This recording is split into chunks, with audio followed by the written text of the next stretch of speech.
The sound cut through the night like glass shattering. One moment the highway was roaring with engines and laughter, and the next, a single cry froze every biker mid-motion. It wasn't loud in the way sirens were loud. It was raw. Broken. The kind of cry that didn't ask for help but confessed pain so deep it could no longer be held inside. In that instant, chrome gleamed under the streetlights, engines idled, and hardened men who had faced storms, wars, and loss felt something twist painfully in their chests. The bikers had been riding together for years, a loose brotherhood bound by the road and by scars most people never saw. There was Jack, broad-shouldered with a silver beard and eyes that had learned to stay calm no matter what chaos unfolded. There was Miguel, quick with jokes, hiding grief behind his grin.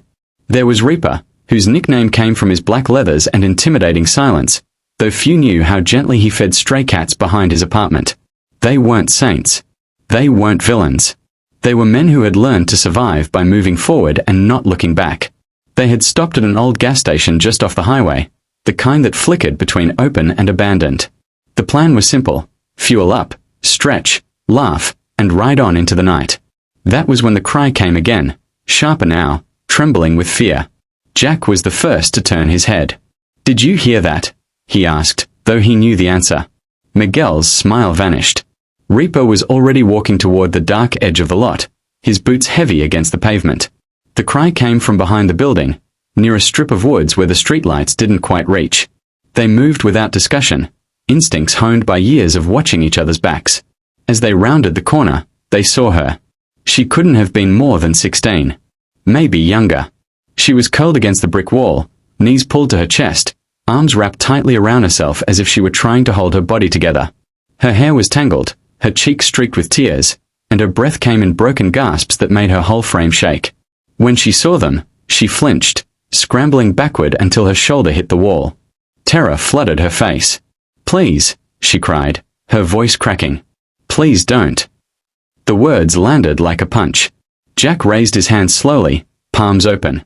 "Hey," he said softly, his voice a careful whisper. "We are not here to hurt you." She didn't seem to hear him. Her eyes darted over their leather jackets, the patches, the bikes. Everything about them probably screamed danger. She pressed herself tighter into the corner, shaking her head over and over.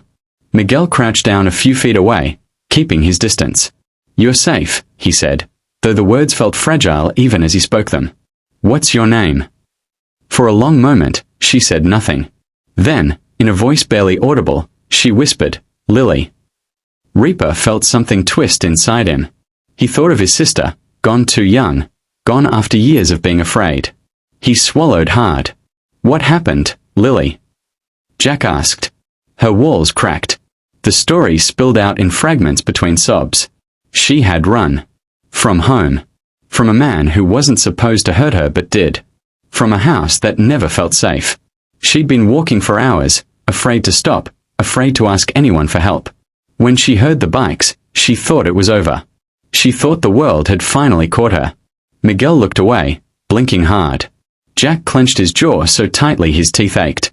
None of them spoke for a long moment, because they all knew this story. Maybe not exactly, but close enough. They had all been powerless once. They had all learned what it felt like to be small and afraid. "You don't have to go back," Jack said gently. Lily let out a bitter laugh. "I don't have anywhere else." Reaper took off his jacket and carefully laid it on the ground between them. "You're freezing," he said. His voice was rough, but his hands trembled slightly. After a pause, Lily reached for the jacket. She hesitated, then wrapped it around her shoulders. It swallowed her, heavy with the scent of leather and road, but it was warm. She took a shaky breath. They sat there for a while, letting the night settle. Eventually, Jack asked if she was hurt. She nodded, pointing to her arm. A dark bruise bloomed beneath the sleeve of her hoodie. Miguel exhaled slowly. "We need to get you help." Panic flashed across her face. "No police," she said quickly. "Please. They'll just send me back." Jack considered this carefully. What about a shelter? Somewhere safe. She looked uncertain but less afraid. Maybe. They didn't rush her. They didn't push. They listened. For the first time in a long while, Lily felt like someone actually heard her. They found a women's shelter an hour away that had space. Jack called ahead, explaining only what was necessary. When they offered to drive her, Lily hesitated, looking at the bikes. "I don't think I can," she started. Miguel smiled gently. "You can ride with me. I'll go slow." She studied his face, searching for something. Whatever she found there made her nod. The ride was quiet. Lily clung to Miguel, her fear gradually easing as the miles passed. The wind dried her tears. The steady hum of the engine felt oddly comforting, like a heartbeat. At the shelter, the staff welcomed her with warmth and professionalism. They thanked the bikers, eyes soft with understanding. Lily stood awkwardly at the entrance, clutching Reaper's jacket. "Can I keep this?" she asked quietly. Reaper nodded. "It's yours." She looked at each of them, her eyes shining. "Thank you," she said. I thought everyone was bad."